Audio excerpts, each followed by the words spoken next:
So this case study is concerned with the effectiveness of nutrient pollution control measures, both today but also looking forward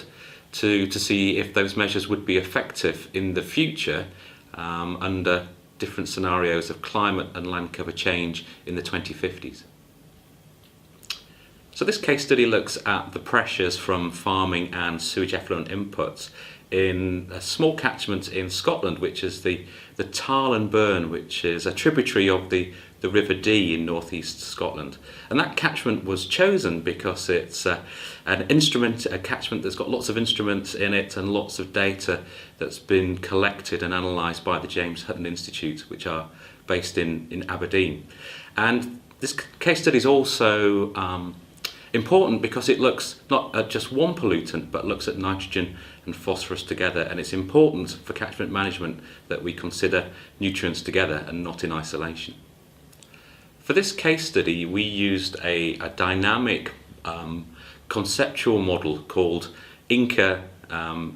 which is the nitrogen version and the phosphorus version,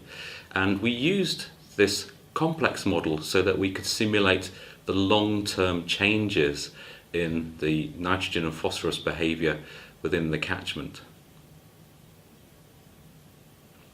It was important in this instance to use a dynamic catchment scale model that could simulate both nitrogen and phosphorus, because the case study involved looking at these long-term changes in the nutrient pollutant loadings.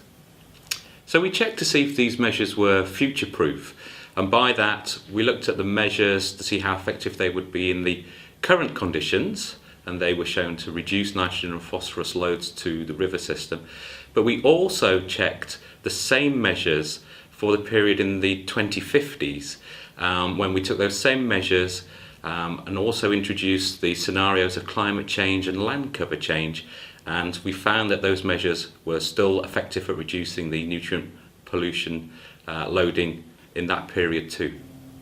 So despite the uncertainty around climate change and changes in land cover,